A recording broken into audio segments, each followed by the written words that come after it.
CPA Coleman, and I help beauty entrepreneurs save money with effective tax planning and CFO services. So, hey y'all, how y'all doing? This is the February Tax Town Hall. And let me be clear, right? I call it the Tax Town Hall because it got like a really good ring to it, but for sure you can ask me questions about anything. About anything. I really like to, come on and do this at least once a month because I want to provide you all with an opportunity to get to know me better, and I want to get to know y'all better. So I want this to be like super informal, no real like I don't really try to structure these because I kind of want it to flow organically. So yeah, if you guys have any tax or accounting questions, feel free to drop them. I do have a couple of things to talk about, and I'll do that. Just allow people to kind of flow in and drop their questions or their comments. Hey, mom, I hope you're doing good. I hope you're doing better. I hope you're feeling good. Hey, Jazz, mom is watching.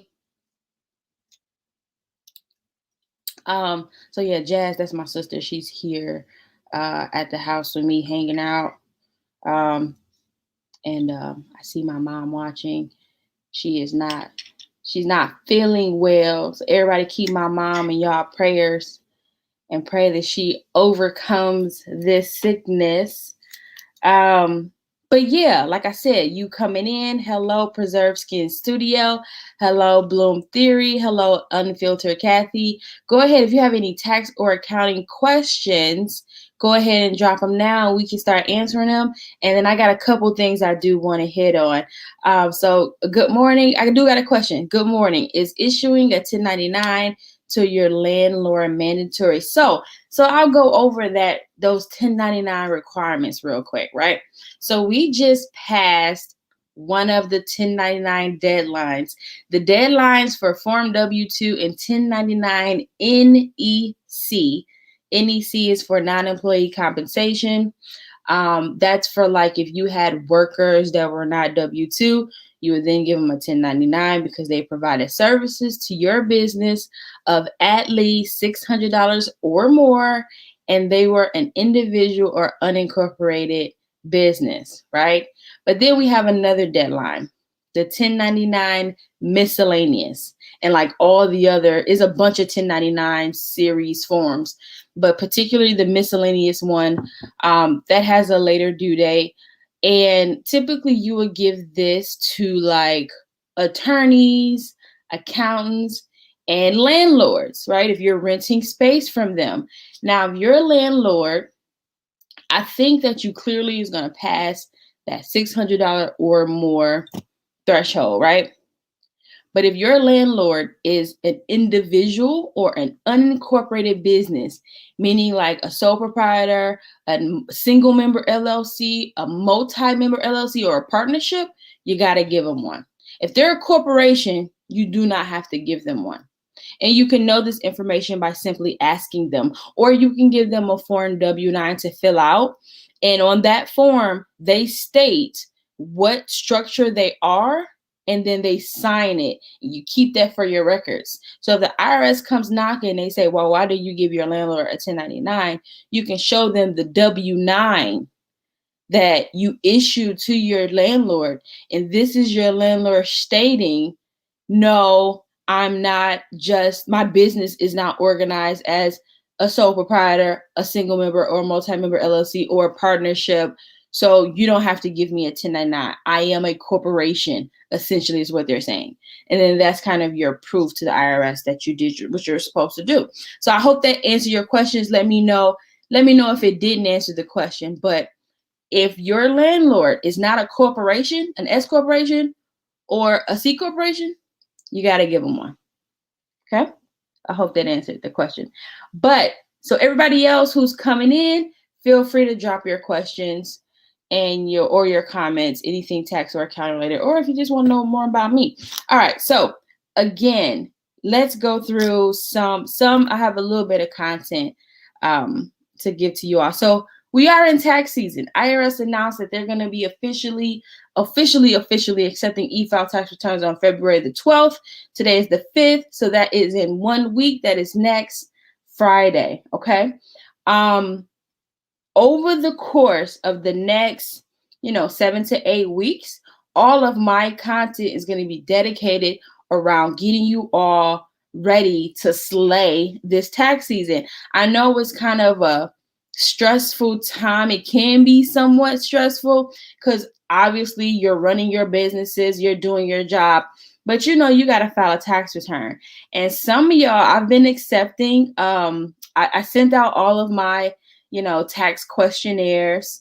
I know I have a bit more to do for some of the newer clients that I'm meeting, but some of y'all are responding to me and y'all hitting me with the no books. You guys don't have any books prepared. So you're going to me or you're going to your tax professional and you're handing them a folder or envelope full of receipts and bank statements, which is fine. But understand that, you have to pay for two different services at that point. You have to pay for bookkeeping to get your books ready to file a tax return, and then you have to file the tax return. So you get an invoice and you see two services, two fees, and you're like a bit confused. Well, let me tell you something. Step zero, and get ready for tax season is getting those books together. So I'm going to stop right there and I'm going to answer. I got 2 questions here. So first, can you provide tips for starting your beauty business during this time as well? I will touch on that. And that goes into what I just said about bookkeeping, right? So let's put tax aside. You guys got to keep books. And what do I mean by bookkeeping or keeping books? That means tracking money in and money out of your beauty businesses. You have to do that. And you can do that one or two ways. One, you can just start a simple Excel bookkeeping template. I do have one. So if you're interested in learning more about that template and you want a link for it, just shoot me a DM or inbox me the word bookkeeping. And I know that you're interested in getting that link to that bookkeeping template, which also includes a video walkthrough of how to use it. Or if you ambitious and you driven, go ahead and invest in a QuickBooks subscription. QuickBooks is a cloud-based accounting system. It's very user-friendly. You can connect your business bank accounts to it, and it does a lot of the hard work for you, to a point where all you're doing, on a monthly basis is reviewing and categorizing, and making sure it reconciles from what's on your bank statement to your QuickBooks file. So you have to do that. That is not an option. I think it is mandatory, because accounting and bookkeeping is the language of business. So if you're going to be in business, you need to speak the language. You need to do your bookkeeping and your accounting. I do have another question over here on Instagram. If you as a sole proprietor are selling hair products, do you combine them together when you file? Absolutely. If you are providing a service as well as selling product, that is all income. That is all income to you. The IRS wants to know every penny you make. Every penny you make. So while when you're doing your bookkeeping, you might separate it. This is the money I make from doing hair or whatever service that you provide to your clients. And then this is the money that I make selling my product. You may separate it in your own bookkeeping so you know where the money's coming from. But when you file that tax return, it's all going to be one big number on your tax return as gross income. I hope that answered your question, Kitty. If it didn't, you just let me know. Okay. So let's go back to, tips when you're starting your beauty business. And I'm going to focus this really on the financial part, because that's like my lane, right? There are a ton of beauty business coaches out there that can give you a real big holistic view of how to successfully start your business, right? But my lane is the numbers. I'm a numbers girl. So I'm going to speak to it from that perspective. So after you're good with your bookkeeping, after you're good with setting up a bookkeeping system for yourself that's going to be easy for you to use and maintain on a regular basis, you really want to start thinking about, the infrastructure of your beauty business, right? Are you going to be a sole proprietor or are you going to get an LLC? What entity structure are you going to use? Right? I always recommend getting an LLC. After you have your LLC, go get your EIN. Go get your EIN. EIN is like the social security number. Like you as a person have your social security number. The EIN is like the social security number for your business. So get that, right? Implement bookkeeping, figure out what entity structure you're going to use, get an LLC from your Secretary of State, and then get an EIN. Get an EIN, right? After that, you got to look into business insurance. You got to look, especially if you're providing a service or selling a product, or if you have like a brick and mortar, like you have a studio or a spa or salon. Look into getting that business insurance, okay? And then after that, make sure you know clearly what your tax requirements are, from providing your service, selling a product, and for those selling product, don't forget sales tax. Everybody always forgets to charge sales tax and collect sales tax and then give the sales tax to the state that you live in. You have to do that. So those are some tips. I do have a course. Beautypreneur Finance Academy goes through all the foundations that you need to know to start your beauty business and be very financially literate about it. Like I said, I'm a finance girl, I'm a numbers girl, so I stay in that lane. So the Beautypreneur Finance Academy really does give you all the foundational things you need to know when starting that beauty business. We're going to be starting our second cohort in March. Okay? Second cohort in Beautypreneur Finance Academy in March. So if you are interested in getting on that wait list, just inbox me BFA for Beautypreneur Finance Academy. It's a 4-module course. It goes over everything that you need to know about financial literacy of starting your beauty business.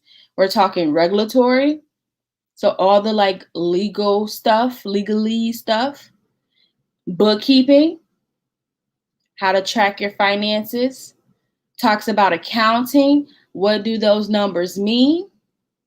And then it ends with tax, all of your tax compliance responsibilities to make sure you're staying, you're abiding by the law, staying compliant with the taxing authorities, both on the federal level and the state level. So if you're interested in Beautypreneur Finance Academy, like I said, there's going to be another cohort starting the top of March.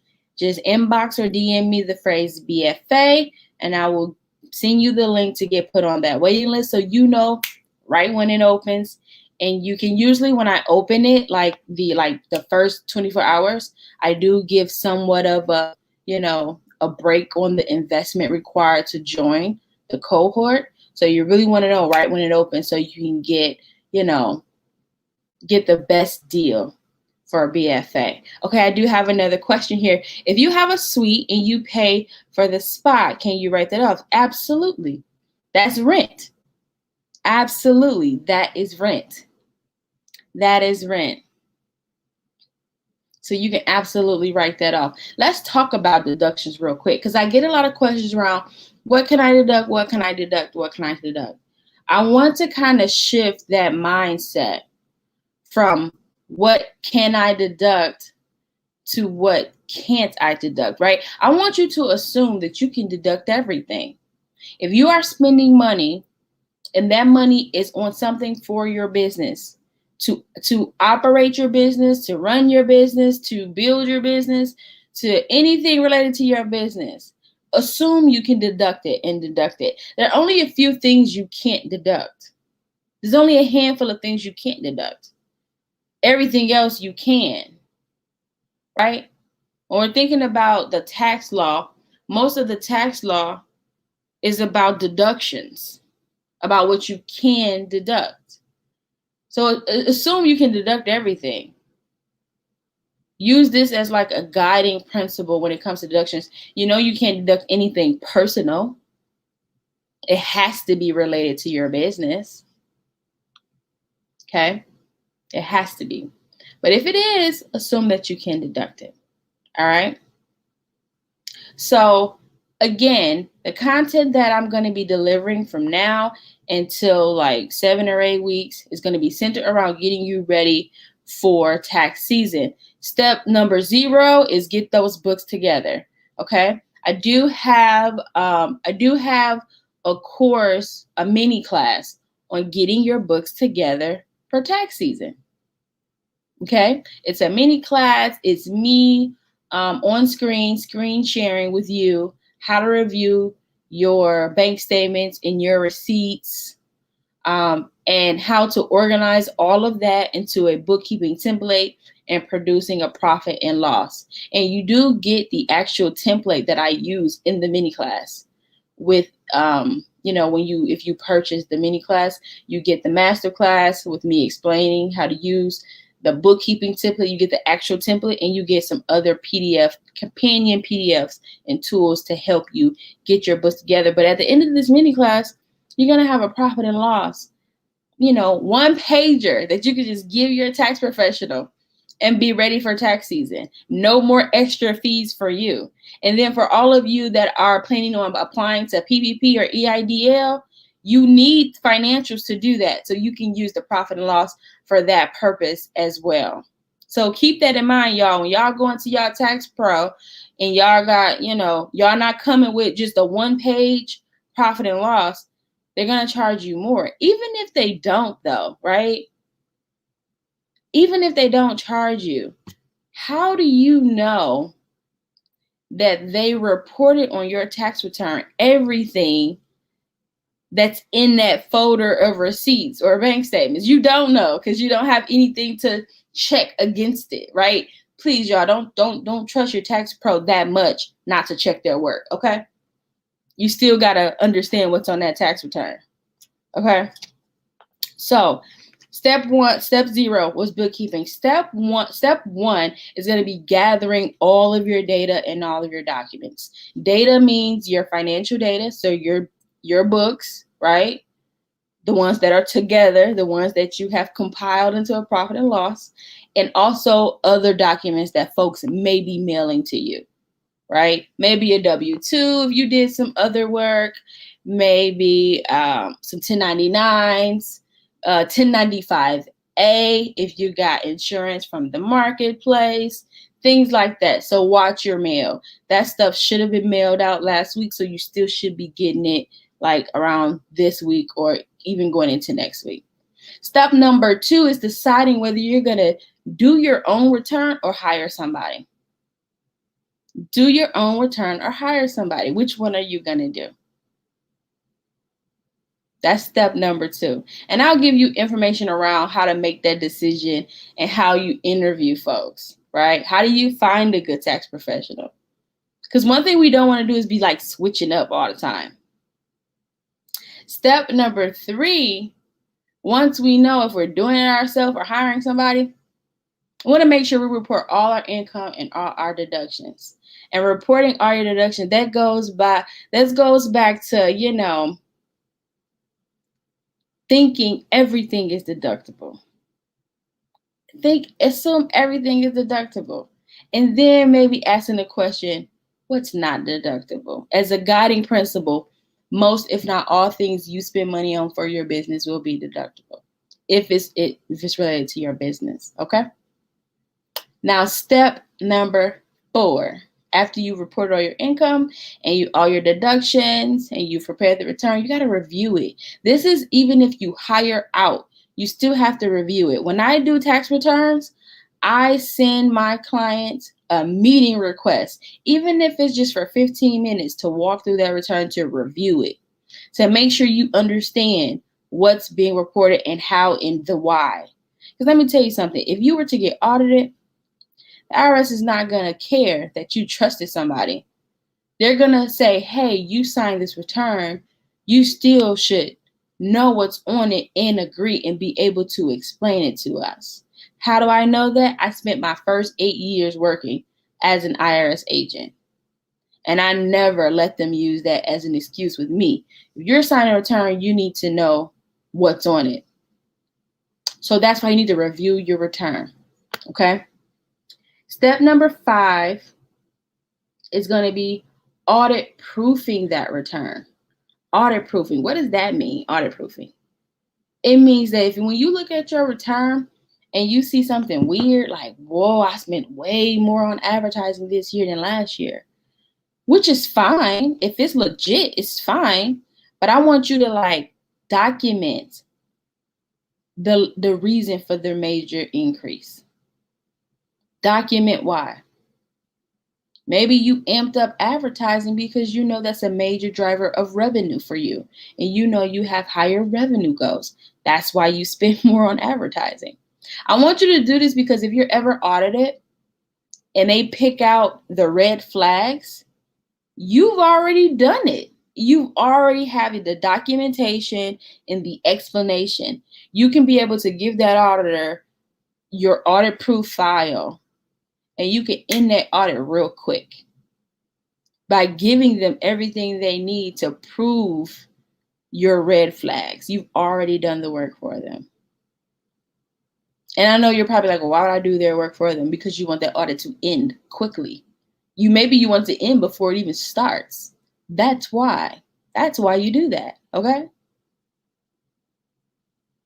Okay? So remember that. Audit proof. Step number 6 is going to be, okay, do you have a tax refund? Or you have a tax due? Now, if you have tax due and you can pay it, just go and pay it. If you have a tax due and you can't pay it, whatever, for whatever reason, go ahead and do the installment right away. A lot of people don't know, but let's say you hire somebody to do your taxes and you have tax due, you can go ahead and have them fill out an installment agreement right then and there. They can do that in that software. You don't have to wait till the IRS sends you a bill. You can just handle it right then and there. Put down how much you can pay a month and be done with it. Okay? They can do that. The other option is you can go online and you can do it yourself. But if you're paying the tax professional already, just have them do it. Now, if you have a tax refund, great. And if you need the money, take it. Okay? You need the money, take it. But if you don't need the money, consider rolling it over to next year. You can roll it over to next year to be able to minimize what you have to pay in the following year. Consider that. You don't have to. If you need the money, take the money, but consider rolling it over. So that's step 6. Step 7 is document retention. Document retention. We got to keep everything that you use to prepare that return or that you gave to your tax professional to prepare the return. You got to keep it. Okay? Upload it to Google Drive. Create a folder that says 2020 taxes and save all that stuff in the folder. If you got hard copies, take a picture with your phone and upload all that stuff and be done. Save it. You got to save it at least for 3 years. IRS has 3 years to come audit you. So in case they do, you still got your documents and you can give them what they need. All right. So those are the 7 steps to slay in your tax season. I am going to be pushing content in detail about those 7 steps over the next 7 weeks. I'm going to get y'all up in here ready. Okay. No worries. If you are interested in me preparing your tax return, I do have a link in my bio. The early bird special is still going on. I'm giving 15% off for early bird tax season. That is going to be going on until IRS opens. As soon as they open, you ain't necessarily considered early no more.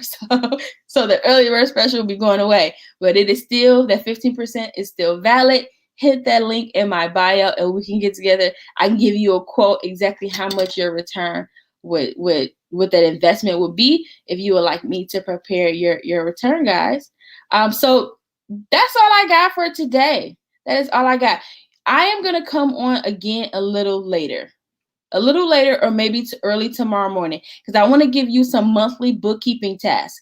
January just finished up, which means that all of your January 2021 bank statements are probably ready now.